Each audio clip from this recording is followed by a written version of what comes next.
Ladies and gentlemen, welcome to the Block Sauce, your weekly web show that serves up the juiciest discussions in the world of Web3 gaming and Web3 culture. I'm struggling to talk over myself, so I'm taking off the headphones for a second. I'm your host, NFT Ambassador Jim Kieran.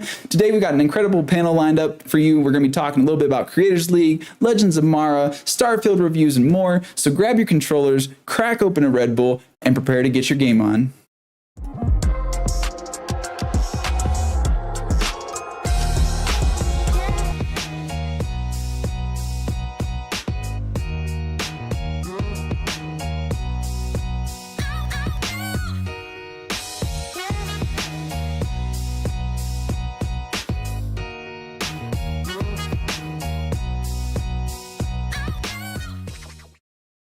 Is that an energy drink? Hey there, sauce enthusiasts. It's time to bring the heat with another episode of the Block Sauce. I'm thrilled to introduce our panel. We got Jorge, Shay, and Dub. We're back to a routine.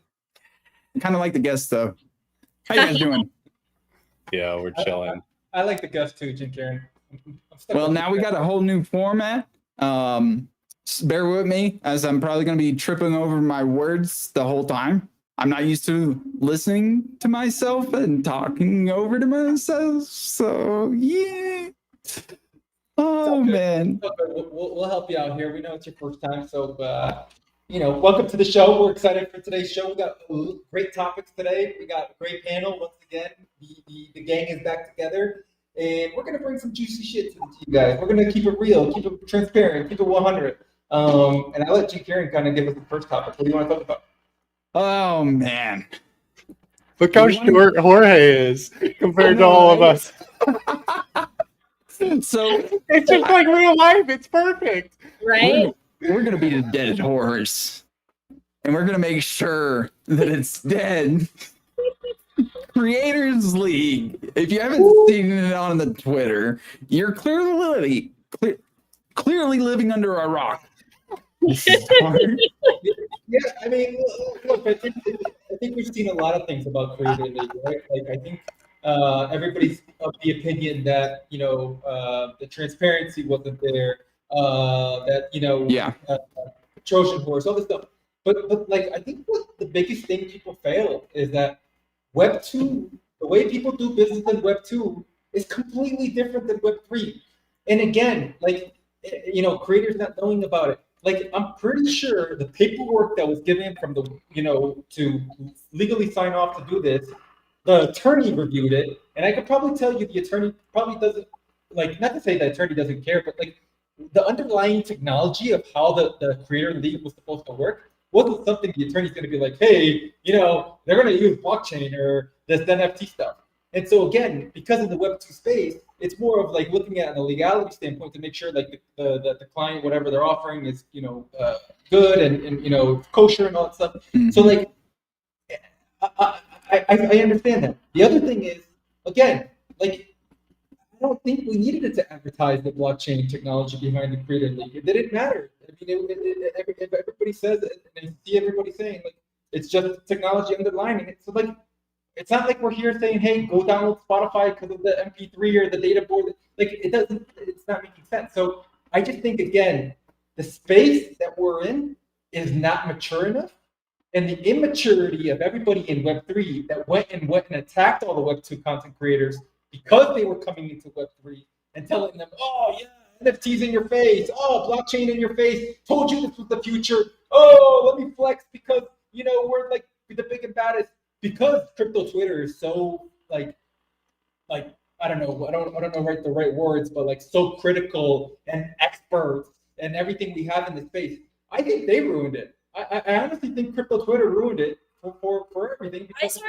I have a different take because, and tell me, I've been kind of doing more IRL stuff and have kind of been heads down at work. So I haven't, and like Labor Day weekend, so I haven't gone into a ton of the Twitter spaces, and I actually haven't had a chance to I know what's going on, but I haven't had a chance to discuss it with other people. But tell me if my interpretation of this is incorrect, guys. But I feel like it was kind of blown out of proportion by the influencers and people part of the creator league. I do think it's granted and it's valid because of the reputation and the stigma that the space has, in all of the cash grabs and things that we had in 2021 and in the thick of the bull. But I mean, the passes aren't even NFTs, and from what I understand, the Near protocol was just being used for verification purposes. And so, but I think it ultimately what it begs a question, and the conversation that now has to be had is how can these businesses approach transparency and communication in the best way when introducing new technology to normies to Web 2? I kind of think that if they would have just been super transparent about it from the beginning and been very, very clear on what it is, because it's not like they're playing Web3 games, and correct me if I'm wrong, because I'm not sure if they are, but if they've been transparent about it, maybe the backlash wouldn't have been so bad. But I think the response is blown so out of proportion. I think they laid off 30% of their staff or whatever, and they're having to restructure. It honestly makes me a little bit frustrated because I don't know. I feel like it's very ignorant of some of the content creators to be so I think one of the Connor guy or whatever, he was I have such a hatred for this technology and that's why I'm so upset. And it's I don't know, that's just so strong. But then I also get it because of all of the bad actors that our space has. And so I think there's just so much work that we have to do to kind of educate and, show these people the good parts of this technology. Yeah, the other part you might have missed was actually that ignorance was passed over from the team itself in pitching the product to those creators. The CEO made a ton of statements in the wake of all this, saying, because this is actually soulbound tech stuff that I've been building on for over a year now, so I know it. And he's saying it's not even an NFT, which is really stupid. In their mind, they were actually not even on chain. Exactly. They believed themselves that they weren't, even though they were. So you think it was so denial. It was denial. It was an underlying unawareness, but all of that's irrelevant now, because what has happened is that all the creators that are below those level of creators that are looking up to those guys to become them someday, they now looked at all those comments, saw everything, and are now writing off Web3 when they were had one foot just about to enter it, and we're down. They had contracts open with Web3 games. They backed out of them. There's hard examples across the board on how our community has just made a completely negative impression of ourselves. It goes to show how much so much responsibility falls on these people who have the Web 2 audience in their hands, so that I didn't know about the rest of the fallout and kind of the subsequent statements they made, but that's really unfortunate that they went about it that way. But and it sucks that now that they're, like you said, they were just about to be comfortable with Web3 and now we're dealing with all of this. But I feel like it's nothing we can't come back from, and now maybe it's going to be a more prolonged period of time before we gain their trust again. But then also the whole space shouldn't be written off just because one company screwed up. Yeah. So to add to what Dub's saying, like Dub, like I guess like you know you mentioned like the CEO kind of like not understanding. Like I don't know how easy it is to explain blockchain, right? In this sense, like, and if it is something like, I would almost be in his shoes and be like, how much do I really need to know about blockchain that's being powered by this? Is it something that I need to like go out and say to something to everybody like, hey, like if it was so minimal, like I don't know, I'm putting myself in his shoes, and I don't know if I would even have brought it up because again, it's underlying technology. Like I just never had a conversation with my cell phone provider and saying like, hey, like, what are we using for operating system? When I just know I need to make a phone call and receive text messages, right? It's hard because like we're in this space and we understand it, but like when you're explaining it to a Web2 normie, like how much do they really need to know on such an aspect of a big project, right? Like this project was massive, working with all these content creators and everything. So I think it was just so minimal that I see it like I would have brushed it off too. So there's multiple elements to this. So first off, obviously this whether it was intentional or not, because I don't think it was intentional. I don't think they understood the tech well enough, but they misled their partners. That is a red flag. It doesn't matter whether the tech should or should not be known about because they simply lied to their partners. That is a problem. And we shouldn't accept that in this space and try to justify it just because it's tech. It's like if somebody were to sell me a customized Android device to make it look like Apple and call it an iPhone. At the end of the day, it's just the tech, right? No, I don't like Android. I don't want to use Android. I'm a big security buff. And quite honestly, I don't feel comfortable using Android. I used it for many years. Google was hacked. They didn't disclose it for over 6 months, which, by the way, was illegal unless you have money, apparently. There's a lot of issues to be had here. And there is an audience that really does care about the tech. There is an audience that doesn't. You're going to find both parties. And I agree with Jorge that realistically the tech underlying should not matter. But when you have to use deceptive practices, but again, it's hard to even call it deceptive because after the CEO made his statement, I also was like, oh, so they don't even understand what they were pitching. Like you believe that these aren't NFTs, but if they're not NFTs, then how are you verifying the data? It has to be on chain to be verified, right? So it was really confusing to me. And I was like, okay, well, let me look more into this. And I found out eFuse was partnered or sponsored by Near. So the theory, again, this is a theory, and this is kind of what has come from multiple people that I've talked to within the space. This has also come from a few spaces. Jonas spoke on it a little bit as well. Near probably gave them a bunch of money to go get this talent. And they went and did so, not understanding what they were doing with Near, right? And everything kind of went through, this blew up because all the Web3 folks, and Jorge spoke on this yesterday, like the maturity thing. We were all like, oh, I got you. It's Web3, blah, blah, blah. And yeah, all of a sudden creators are turned off because they didn't want to be associated with this tech. They don't want to, and we can't force them or trick them into doing so. That's not going to work. But I also agree with Jorge that it shouldn't matter. But we need to educate them on why it shouldn't matter and bring them on board and convince them otherwise. As far as the layoffs go, I kind of feel like this was coming anyways. Doing a little bit more digging, I found out that eFuse, I believe it was about a year ago, announced they were shifting away from gaming and tournaments, and they were going to try to have more of a tech focus. And if you look at a lot of the layoffs, it was like their partnerships, their tournament organizers, their social media, stuff like that. So you didn't see any like development type staff or CEOs or anything like that, executive.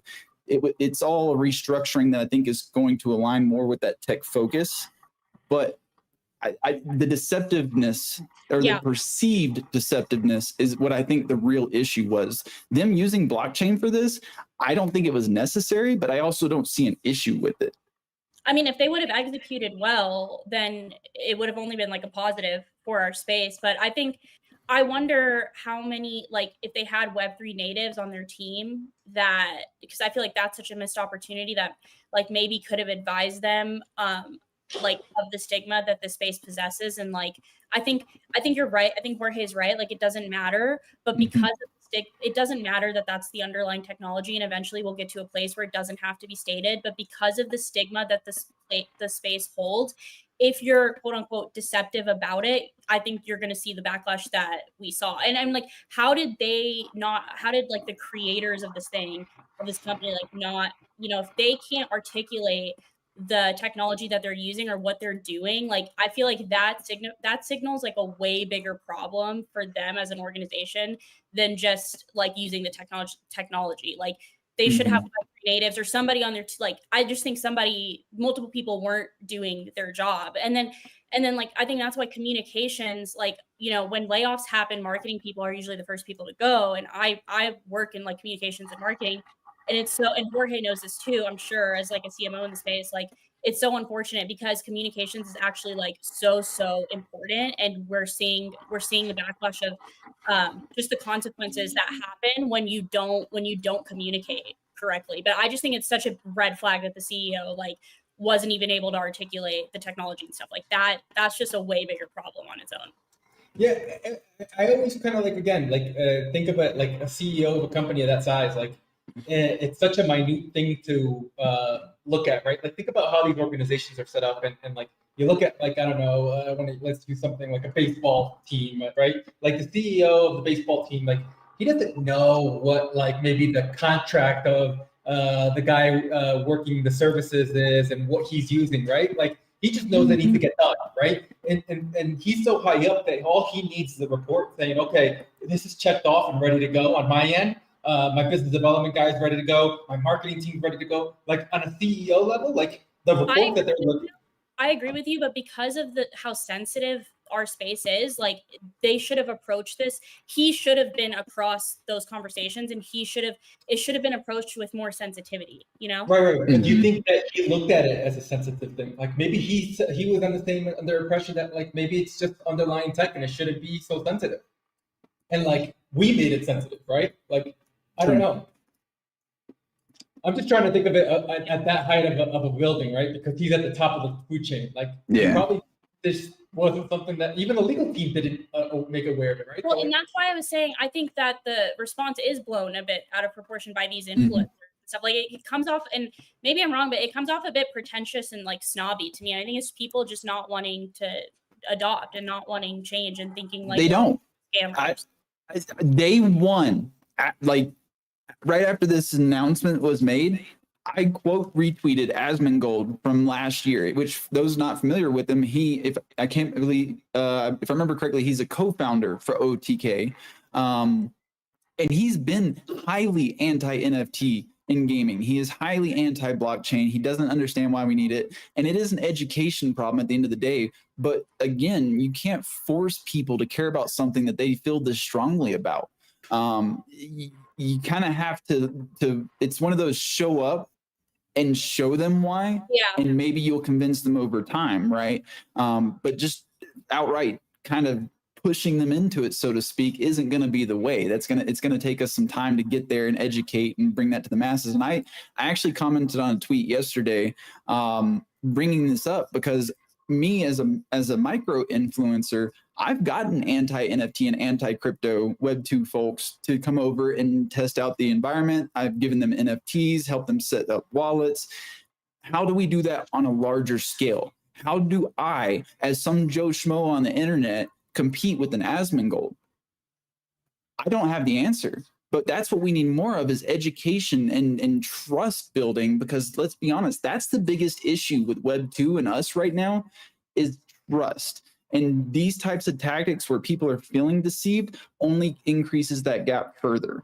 And I think this was a great opportunity for them to be transparent, tell them, hey, we're using blockchain, but we're using it this way. You don't have to buy crypto. You don't have to like worry about the environment, try to find out what their problems with it are and address them in an educational manner. And this was a very large potential opportunity that I was really hoping to be proved wrong on. And it feels like they missed a very good opportunity to educate those larger creators and bring them into our fold, at least somewhat. You're not going to convince them 100%, but even just getting people onboarded with this system would have been a step. It's a baby step, but a step nonetheless. And that's where I'm at. And if you want to keep, I was going to say, talking about it. Anybody want to keep going on this? I think the points are made, and I think it's time to move on. Luckily, we're in the crypto space where people forget 72 hours, and there's going to be some more drama this weekend for something else, and it'll be blown up again. Exactly. Next shiny, Legends of Mara. Anybody know anything about it? This one's Is it on Fortnite or is it a game on its own? Yuga Labs game. MMO supposedly. 2D style. I think it's gonna be web based. Maybe. It's supposed to have a lot of depth to it. I mean, I'm curious that everyone who's like shitting on it and hating on it in spaces that I'm in, I just tell them like, honestly, I'm interested. I'm curious on it. Like, if it's a good games excel in this market. Like, even if I'm not saying excellent, I'm not saying an amazing. It's like Dookie Dash did well in this market when you look back at it. So of course it's going to be at that like quality plus. And if they at least nail some sort of game loop for an MMO that has some depth to it, and it's ambitious too. I mean, they're saying about creating new content every freaking day, and like they're gonna have 4 seasons. That comes with some stuff. Like I am a fan of the studio that they hired to do it. I like a lot Mini Royale Nations and everything that happened with there. It was intuitive, it was innovative, it took notes from EVIO and kind of made it better in a way in my mind, and had a ton of content that team can produce content, but this is like at a 5x scale compared to what they've done in the past and in a different ball game. The thing that I have an issue with is everything Yuga has done has been gated by a huge price tag. I looked at Dookie Dash and was like, nope. I looked at Heavy Metal and was like, no. This is another game I haven't seen enough to really say one way or another. But if you tell me I've got to spend $500 to plus whatever dollars to even get into it, that wasn't the complete offer, and that's not the argument, because you could have put effort into finding someone to sponsor you and play. You could have gone to the Discord. You could have asked for it. It was widely available across all titles. When do I ever have to do that in Web 2 though? It doesn't matter. This is Web 3. This is a new thing. Like that's the point. We're trying new stuff. We're trying systems. The Scholar system reinvented, for lack of a better word. Jinky, I got you with the next one, because I didn't have the bandwidth to find, just like what Dub said, I didn't have the bandwidth to find somebody, because I needed to find like a professional gamer, and I have so much going on. Like You don't know Dub? No. Well, they haven't played Heavy Metal yet.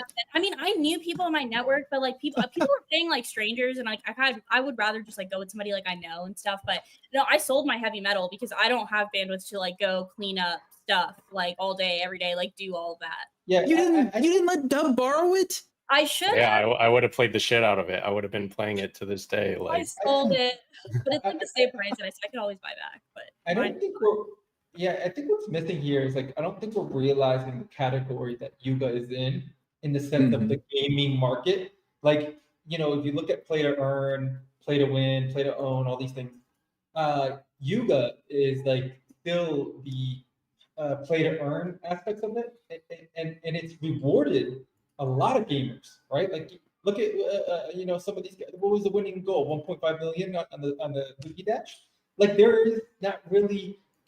It's not something you could compare to the Web 2 space so much, right? True. Like, and so like I think it's in its own category. I think this is like, if I look at like what innovation looks like and what Web 3 will bring, because a lot of the times we have this conversation all the time is like, oh, Web 2 games are better.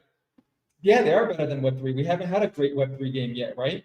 Now you look at what Yuga Labs did and you say, well, how about we the game isn't like phenomenal, but we did get to try something different where players were rewarded. It was all on chain. It was all verifiable, got paid instantly. Like, there are so many great things to talk about what Yuga did on that aspect. So I think like it's hard to compare it to like gaming in the sense of like, yeah, it's priced out of it. It is. It's made that way. Yuga is literally still making their games. Like, Other Side and all this stuff, like Codas, like they're still going for stupid amount of money, right? Like, it's gated to their community. It's rewarding their community, right? Like, if you look at utility behind some of these PFP projects, like people wish they had were in Yuga, right? Like, think about it. Like, if you really think about the way they rewarded and everything. So like, I don't know. Like, it's hard to like nitpick them so much when so far I don't want to say successfully, but they still so far successfully done well and are doing well and are still building well to like keep their community. And hey, like it's getting the attention we need. It's like I don't see anything wrong with it yet, right? Ultimately, you make a game that looks fun and I want to play, I'm gonna find a way to play it. Like the only reason, like Dub has a point. Yes, I could have gotten into Dookie Dash, I could have gotten into heavy metal, I can find sponsors, I could go rent NFTs, whatever. But those games, just looking from the outside, listening to other people talk about it, watching the clips, they do not appeal to me whatsoever. So I'm not going to take the time and effort to get into them. If Legends of Mara shows up and turns out and like everybody's saying how fun it is and it's like the best MMO in Web3 that we have, I'm going to find a way to play it. Simple as that. So I hope that they pull this off because I'm a huge MMO buff. You know, I before this, I was actually talking about how I've been playing hardcore WoW recently. So I want a good MMO to replace that WoW addiction so I can play in Web3 more full time, you know, and if they could pull it off, more power to them. I'm looking forward to seeing what they come up with. That's for sure. Yeah, but Jim Kieran, I think you're looking at it from a fun aspect, right? 100%. Right. And I almost want you to look at it like, this is giving people the opportunity who are normal gamers who are not on the esports level, right? Even though the esports person won it, to get into a game that has the reward of making money, not so much of the fun aspect, because I don't know how much Dookie Dash was fun, but not like the point where it's like it became like, oh my God, I need to be in the top 5 because I can make $1 million playing a game, right? Like that's the thought process behind even a lot Legends of Mara. Like you like look at it like if I'm looking at it from a financial standpoint. Like I could probably make maybe $100 grand, 30 grand, 50 grand if I play whatever. And let me stop for a quick commercial. RENFT, the rental protocol that they're building here. This opportunity is for those that are regular gamers or whales like Shay who could put their quota or whatever on the marketplace to give a regular gamer like Jane Karen, who's priced out, an ability to play the game. So that was exactly. And I just think you have to look at it in different ways. Like I think you have to look at this. This is not going to be a fun game. This is more of a financial game. I hope it's fun. Because me as a gamer, that's what I'm looking for.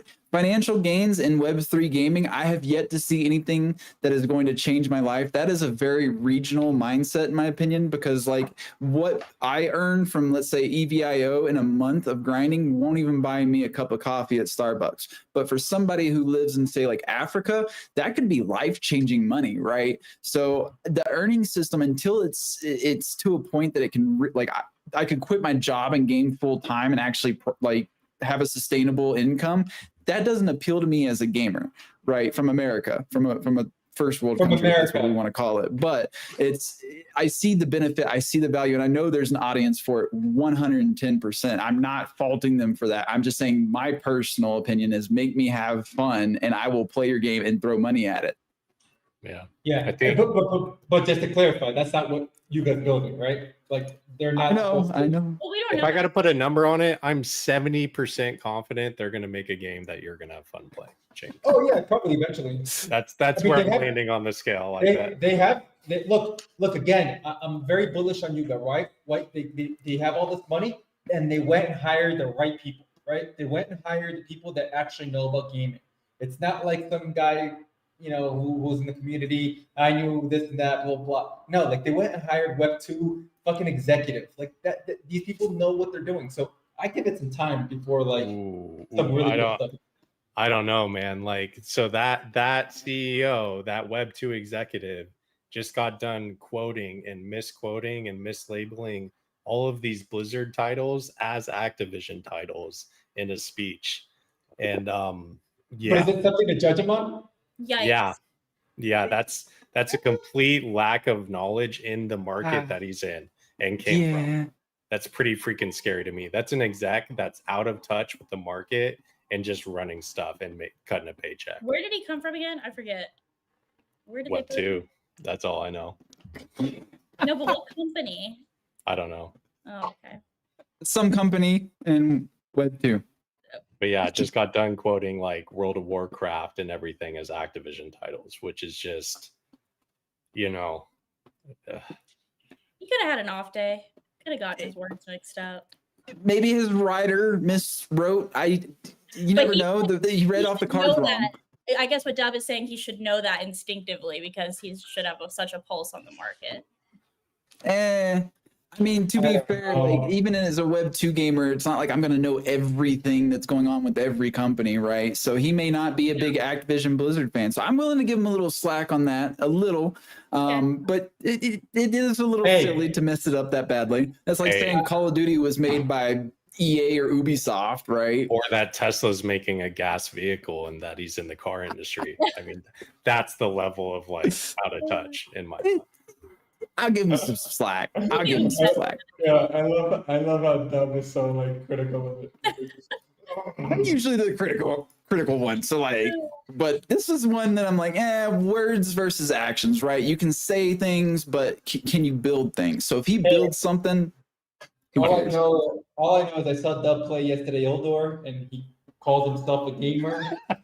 got killed and wrecked. But I guess that's the level of critical we would have to go. Hey, I'm good at all the games. I'm not great at all of them. Okay, and you're the one. If you're gonna start calling out gamer achievements here, you're the one that got first kicked out of the SCG football, like round 1, bro. I made it all the way to 4th place, dog. Like you couldn't even fight because you couldn't even get out of the first entry rounds, man. Yeah, I got kicked out in the first round, but like I need to say something. I played with regular cards. The team that I played with had like every single maxed out card. How is that confirmed skill issue from the number 1 player in SDG football.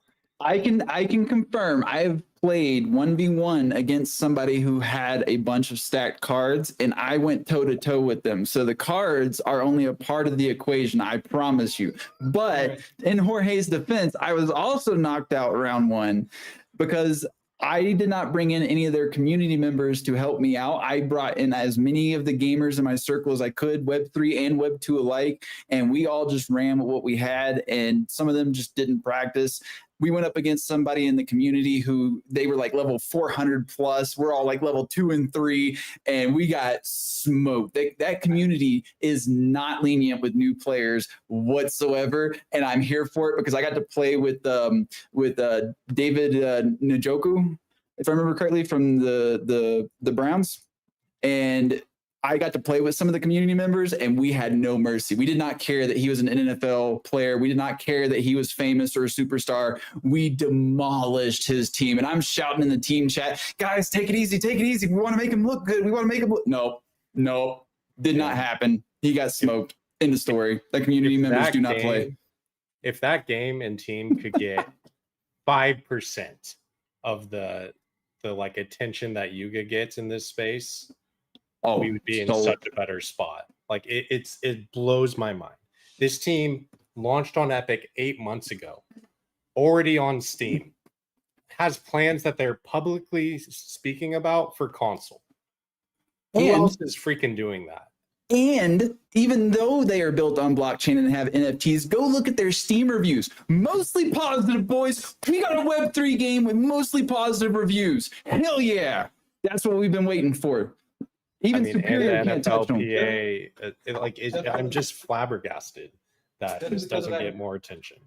Just because of that comment, crypto Twitter is going to go blow it up to be saying that, oh, it's a blockchain game, NFTs, it's a scam.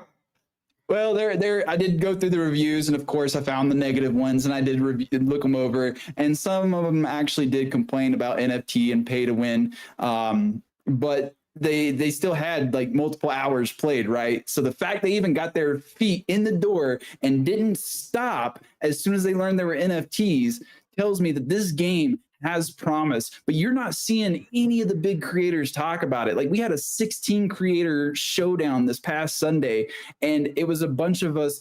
Let's be honest. No offense to Dub and Jorge. Oh, we're C-suite. We're micro creators. we're C-suite level. We're chilling. Don't worry. Exactly. We showed up though, and we put on a hell of a show. There was a creator that showed up. He had been grinding his butt off for the last week. If you guys aren't familiar with Caleb, he took home first place, and he just blew it away throughout the whole tournament. They put in the work. They showed up, and 150 matches in 1 week to practice for the tournament. And everyone else, like I played 5. You know, 150 matches he put in. he put in 150 matches in a week with his team and Wow. everything. Like, Yeah. That's well still- deserved. Like an actual gamer winning a gaming tournament, and he's a creator. Like, Yeah, drop a ball with that guy. yeah, I think I do follow him. I think I comment, but I think one of the Jakir, you mentioned something funny right there that like this space still has a tough time supporting creators like each other. If you look at it, like this was a pretty big event, 16 creators, right? And like the only ones that were pushing this were the creators themselves in that network. But like you didn't see outside creators from the Web3 space saying like try to support because like we're so siloed. I don't know why. Like I don't know if it costs them money to like maybe on like their Twitter it costs like $1 to hit the like button or something. But like it's mind-boggling sometimes how like we don't want to see each other win in this space. Yeah, It's bad.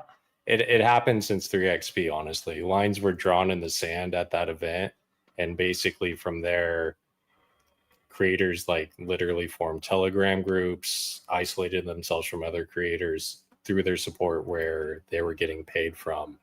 And that's how it is. I mean, I can confidently say that because I'm the one that's friends with everybody and tries to be in all the groups, right? And I am. I was about to say I'm in Yeah, multiple groups. I know Jim Karen And- is as well, and we literally see it. Yeah.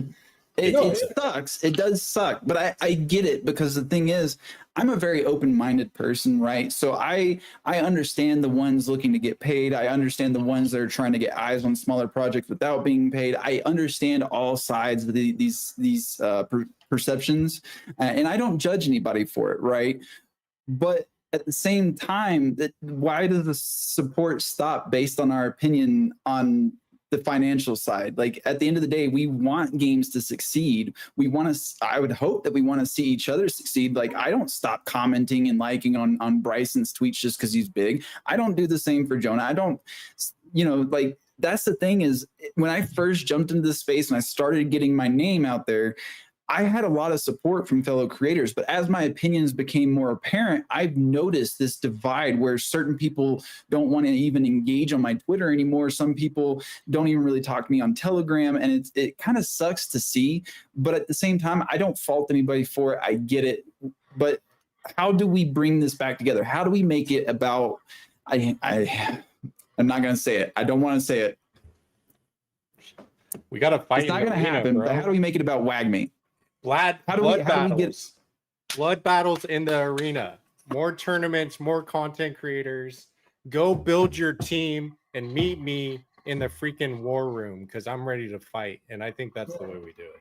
Yeah, and I think this is like here's the Web 2 experience that I'm going to give you guys as the older person in the room is like a lot of the things that I see is just a lack of understanding of how to run a business, and I say that in the sense as a content. That's me. Like for content creators, like you know what I mean. Like, and I say that for where the direction is coming from content creators. Like that mentions the groups that there are, but like the people in those groups, the helm in those groups, I bet you have no experience running a business, or have somewhat experience. But like when I'm talking about like understanding how you're gonna help and widen how you're going to make money and what the pillars are of the business that you're trying to build. There's probably very little of it, and I think that's just because of the nature of this space. But like, I think if there were more, you would realize that collaboration would be more important, and working with others would be more important. That translates. I think too. I think a lot of Web 2 content creators and influencers, micro influencers, they don't know, like, they're confused. They don't know how to run their business and stuff. But I think it just comes down to like investing in yourself. There are people out there that can advise you. There's consultants, but I think there's a lot of ambiguity. I think especially with our space because it's so early, but I think that you have to want it for yourself, and you have to be aware of your strengths, and you have to be aware of your weaknesses. And if you're great at gaming, if you have a great personality, but you're not good at the business side of things, then reach out to somebody, like get a consultation. Like, you know what I mean? Like you have to want it for yourself to bridge that gap for that education. but I understand like people have bandwidth issues, like all this kind of stuff, right? But if you're a content creator, you are technically a business, you are a brand. And I think that I think this is just part of such a much larger conversation because there's so much that goes into a personal brand and content creation. But I think that education is out there. And I think as long as the people at the top, like, or just the bigger creators don't get pretentious, especially in this space, because we're too small for the bigger creators to get pretentious. Like, we're all here early. So, like, we should all be supporting each other, you know, and I don't know if it's that way, but it doesn't look like it, at least from the outside. It's dependent. And I say this because I'm one of those people, I'm not business minded, right? I'm here to play games. I'm here to have fun, but I also do want to monetize my time. At some point in the future, I would like to be my own boss. I would like to do this full time and be able to support games more and have more time to edit videos and make content for them. So I've actually reached out, full transparency. I have actually reached out to somebody like Spike and I'm like, hey, like, what do you charge? What do you recommend? Stuff like this. And he has sat down and talked to me. But there are other creators, I'm not going to throw out names, that are like, if you want my time, you have to pay me.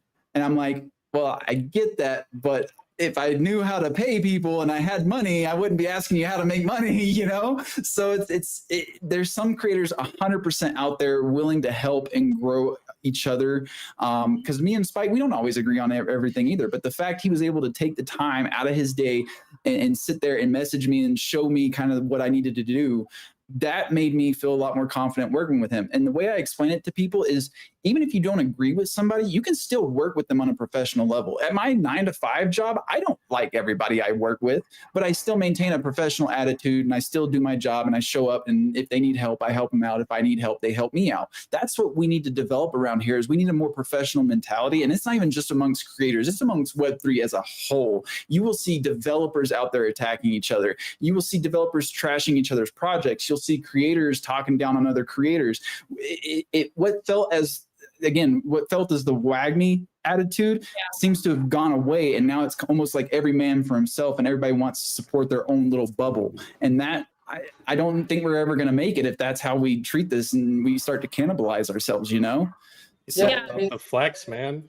It's a flex market right now. It is a flex market. I mean, like, go check out Jiho. You'll know what that looks like. But like Kagi, for example, there's a lot of people that don't necessarily like Kagi. But if Kagi reached out to me and was like, hey, man, I want to work with you on this game, I would be like, sure, bet, let's do it, right? Because not only does he have a much larger audience than me, he is definitely more business focused than I am. And he is somebody that I would be willing to take the opportunity to work with and see if we mesh. He actually also, I worked with him on some stuff when I was with Walker World, and I met with him and his business partner, Apex. So the other thing to keep in mind, his business partner, and he's very transparent about this, his business partner is actually the much more business-minded one. And Kagi is like a gamer doing all these things, right? So they balance out. I'm not saying Kagi's not business-minded. I'm just saying it was very apparent on the call and the calls that I had with them that they balanced out each other very well, because the other one, you know, Apex was a great guy from the conversations I had with him. So I think that's like also another strategy. But also, yes, and I think it's funny. I think they were really fun to talk to and work with. And I think a lot of people they act as characters in these spaces, and they're not always like that. And people have layers to them. Dr. Disrespect. Yeah, again, you guys are hitting the thing, right? Like Kagi having a business partner, content creating, working with business partners, or having a business under them, above them. Again, like, this is the aspect of business. Like, you have to have somebody at the helm who understands how to run business. Like, I don't want to say content creators don't know how to run businesses, but like, you are good at creating content. Let the person go hire and work with somebody. It's like a restaurant. The chef is not going to the register and ringing you up for the food. He's making the food. He hires somebody to go help him with the menu and taking the order and all that stuff. It's the same thing in this kind of business. Like, there's still that missing aspect of having like a true business where they could say, hey, I'll handle all the legal work for you. Hey, Jim Kieran, I'll helping you with the marketing, the business contacts, all that stuff. Like, there isn't any of that because it's still small. But because there's none of that, this is why this is like the way it's being convoluted. It sucks. When you're in SF next, you need to stop by Dub's Kitchen. It's this place where it's just this one crazy dude like He runs the register, he cooks the food, and it's a treat. Let me tell you what, it's a fun place to go.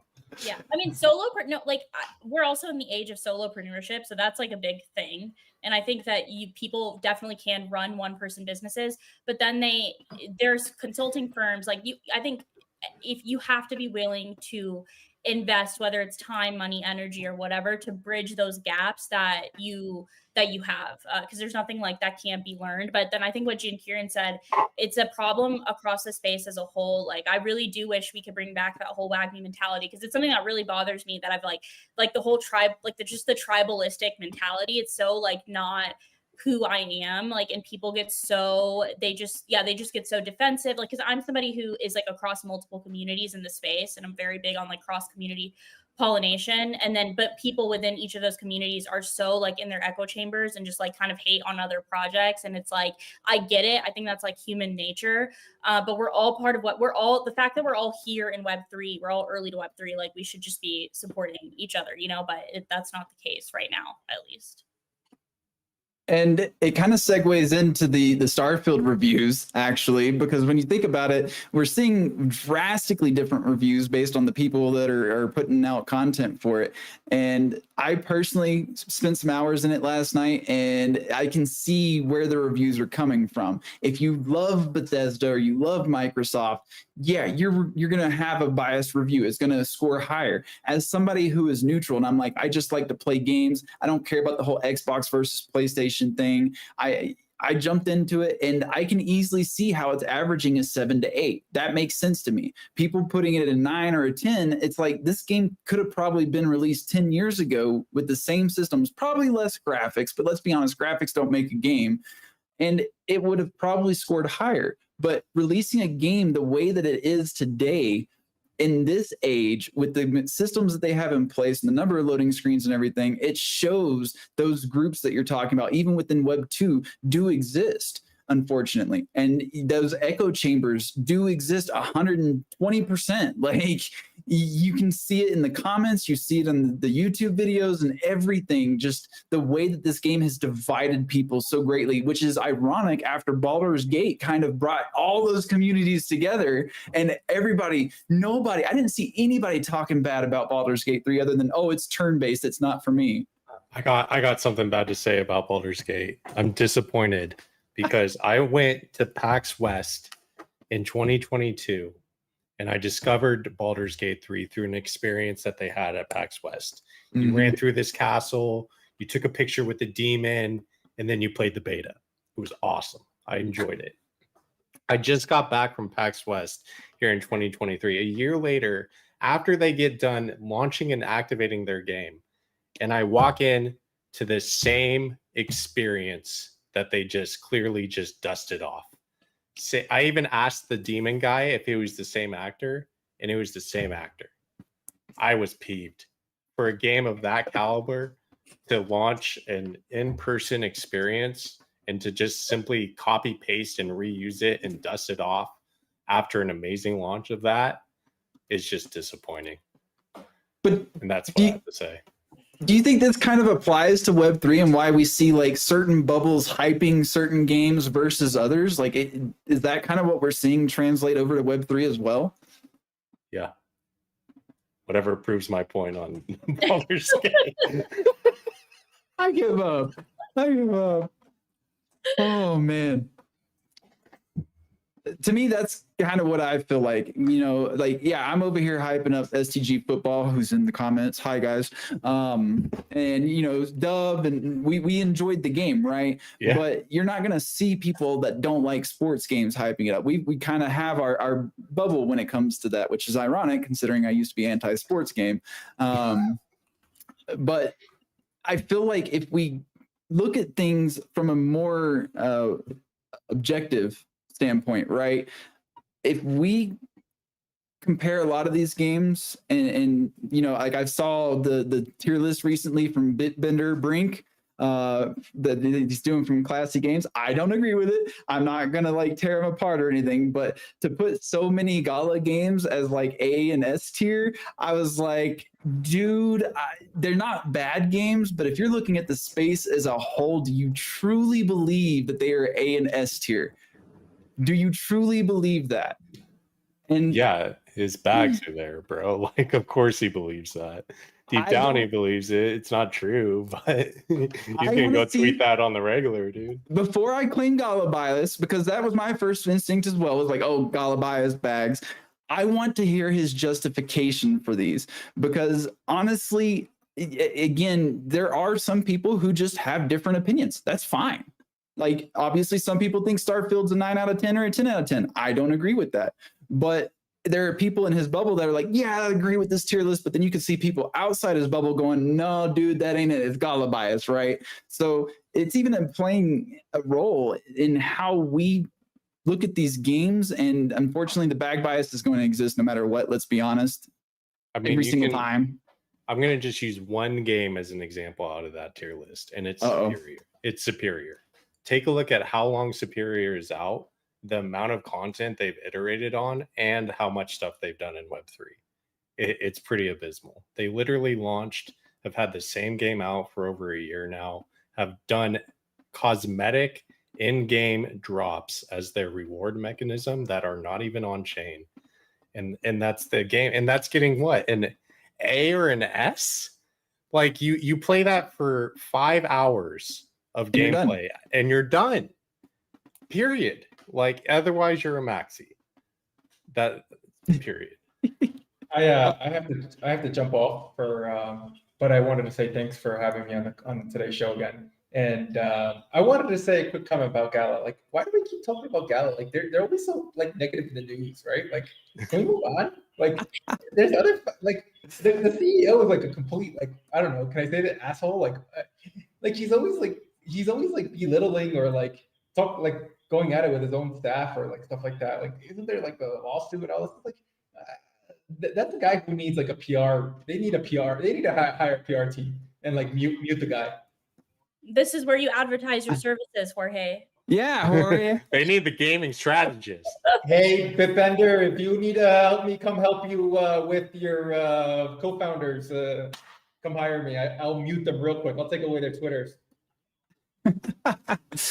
Well, I don't really have a 3-person setup with this new setup. So if you guys are done, we can wrap it up. I don't know if you guys got any further. I dropped my sauce. I'm feeling hot. I'm feeling spicy. I'm good. I'm good. All right. Well, that is going to be another episode for us, guys. Thank you for joining. Again, shout out to Jorge, Shay, and Dub for showing up this week. Appreciate you taking the time every week to hang out with us. We also couldn't have done it without all our amazing viewers and supporters. You guys drive our passion to keep doing this week after week. If you have any topic suggestions, games that you want us to review and check out, throw them our way. We're always looking for new stuff. Remember, sauce never stops flowing. And stay connected with us on social media at the Block Sauce with the 3 instead of an E at the end. Yeah, there might be a rebrand coming. We don't know. Well, I mean, somebody knows, but not me. So we'll see I know, again, it is what it is.